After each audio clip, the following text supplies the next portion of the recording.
Hi, it's Vias Tarot. Hello, Taurus Placements. This is your reading. Okay, so for November, so lahat-lahat na.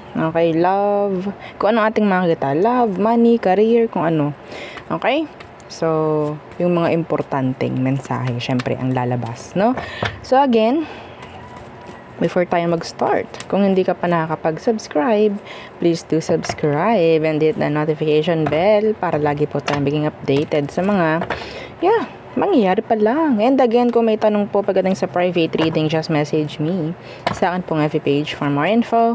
Ganun din po pagdating sa ating mga charms, itong ating tawag dyan, cord cutting, yung pagtanggal po ng MALAS, okay? Pwede sa sarili, pwede sa business, pwede sa bahay. Okay? And yung ating 2-in-1 Love and Money bracelet. Okay? So, ganyan po siya. Pwede yan sa lalaki. Lagay nyo lang sa red pouch. Okay? Excuse me. And syempre, si Granter necklace. So, si Granter necklace naman, taga-grant ng inyong mga minamanifest. Okay? Itong dalawang ito, magandang isama dito kay cord cutting kasi siya po yung tagatanggal ng block. Okay? So, kung ano man po yung mga ibibigay nitong dalawa na to is hindi po mapepending. Okay? Hindi natin alam kung meron kayong blockages or what. Yes. Blockages na pwedeng ang dahilan is mga taong nakatali pa rin sa inyo energetically. Okay, may mga taong sinasabing gantong mangyayari sa'yo, ganto, ganyan, hindi ka aangat mga ganyang bagay. So, ito lang ang ating pwede, no, na ipang tawag dyan, tanggal. Ang ating cord cut. Ayokong i-focus lang sa love o yung cord cutting. Kung pwede naman nating palawakin, no? Okay. And syempre, meron din tayong mga evil eye protection. Yung evil eye protection lang siya. Hindi siya tagatanggal ng, tawag dyan, kung ano mang meron kang blockages. Okay? So, sa mga papasok pa lang, yes, pwede yan. Mga papasok na evil eye sa inyo, mga ganyan. Yeah, pwede yan sa'yo. Pero kung meron kang blockages, eto na. Paano malalaman kung meron? Yung parang feeling mo lahat na ginawa mo pero wala pa rin. Yun. Okay? That's the right timing. Para magkaroon ka ng cord cutting necklace, no? So, again, meron din tayong for cleansing and recharging para sa inyong mga charms. Kung may tanong, message na lang po, no? Okay? Huwag po sa comment section. Wag. Ang daming gumagaya ng ang ating page. So, may chance doon sila mag-reply. Hindi po kami nagre-reply sa comment section. Okay? Okay. So, hindi kami nagre-reply sa comment section kung nagtatanong about, may mga inquiries kayo, mga ganyan. So, let's start. Taurus placements, anong meron this November? For you, November. Taurus, okay. What's this? The 9 of Wands inversed. And, the 10 of Wands inversed. Fire sign. Meron ditong fire sign na talagang isip ng isip sa'yo. Gagawa siya ng action this November. Kung ano man yan, I don't know. Pero in general, yes, pwedeng fire sign, Aries, Leo, Sagittarius. Okay? Meron ditong Pisces sa ilalim. Pwedeng itong taong to isip ng isip. Ngayon, this November, may gagawin itong action. Page of Cups, 9 of Cups.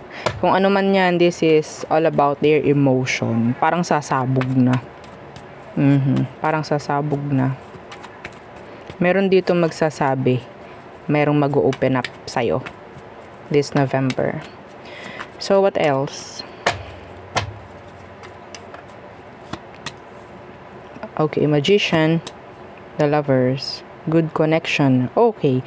Pero in general, this is saying na pwedeng patungkol po, no, sa mga connection, patungkol sa partnership, offer. There's this energy na pwedeng magmamanifest like a romantic connection this November. Okay? With a younger fire sign. Some of you, meron kayong sabihin nating natigil sa past. Yes. Pwede pong pwedeng energy ng past person. Pwedeng energy ng past person. A past person could resurface. Pwedeng may ganyang energy.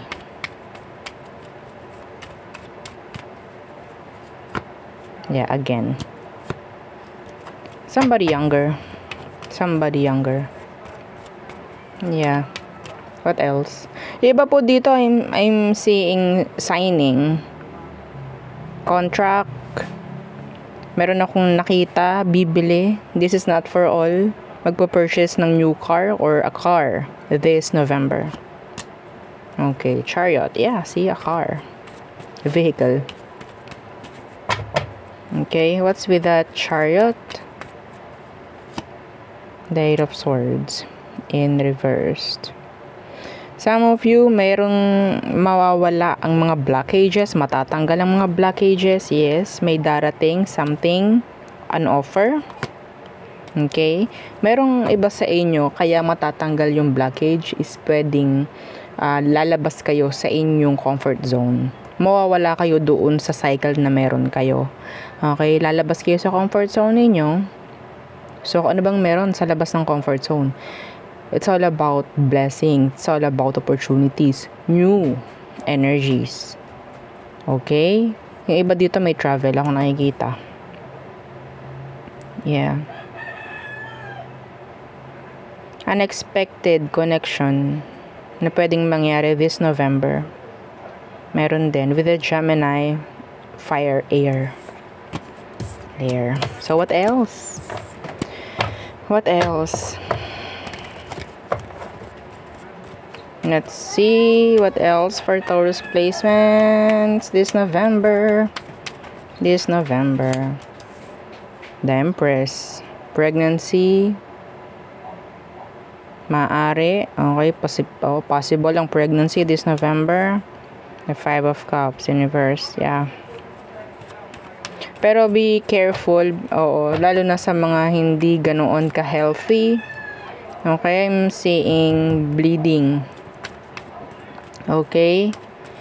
Dapat po alagaan, magpatingin, OB, mga ganyan. Wag yung hahayaan na okay. Pregibels ako, parang ganyan. And alam ko na meron akong mga complications whatsoever, pero hindi ako magpapatingin. Mga ganong bagay-bagay. I'm seeing bleeding. Kung gusto nyo maging healthy, yung pregnancy, yeah, magpatingin kayo. Okay? Magpaalaga sa OB kung sakali. Okay, the Six of Pentacles in reversed. Some of you, I'm hearing na pwedeng tawag dyan, gagastos ka pagdating sa sarili mo. Sa looks. May mga babaguhin yung iba sa inyo. Gagastos ka. Parang ganyan. Yeah. The Hermit. Yung merong utang sa'yo, specific, yung may utang sa'yo, hindi ko pa rin nakikita na pwedeng paramdam this November. Magtatago pa rin sila. Seven of Pentacles. And the Eight of Cups in reversed. Your past person is waiting, expecting. Oo, see, the Lovers in reverse. Naghihintay itong taong to. Alam nila na you're avoiding them. Pero parang babalik to. Yeah. Lalo na yung ng ghost. Yung ng ghost. Yeah, the Seven of Wands. Merong ditong mag-unblock. May mag-unblock dito. Okay? Are you ready? Na magkita muli, magkausap muli ng taong to. Meron ako nakikitang pagkakaayos this November sa inyo nung tao, kung sino man. Okay, so there. So let's see. Let's go na sa all signs. Yeah, maikli lang. Kung ano lang yung mga sabihin nating important gabay, mensahe, di ba? So, all signs are through Pisces, Aries, long term, progress. Okay, Taurus, I'm hearing breakups. Gemini, they're letting go. Cancer, they're a manipulator, a player. Leo, there's progress, changes. Virgo, parang meron ditong unfulfilled wish. They need you. Libra, inconsistent. They're being inconsistent. Scorpio, a player. Some of you may chance ng short connection with a Scorpio. I'm hearing no labels. I'm hearing sex with a Scorpio. Sagittarius, they're mirroring you, trying to mirror you maybe. Capricorn, some of you could have this new love interest. Okay. Why Gemini? Pisces. Okay, Pisces. Pwedeng nawawala na yung kagustuhan ni Aqua. Oh my God, I'm so sorry. Nako-confuse ako. Oo. So, Aquarius. Hindi sila, sabihin natin hot and cold si Aqua. I'm sorry. So, Pisces, they're dropping you. Or maybe you have to drop these Pisces. Okay, so there, yun ang aking reading for you. Taurus placements. Again, please don't forget to like, share, and subscribe. And follow our FB page. Ganun na rin po yung ating second YouTube channel na Love Letter. Again, thank you. Goodbye.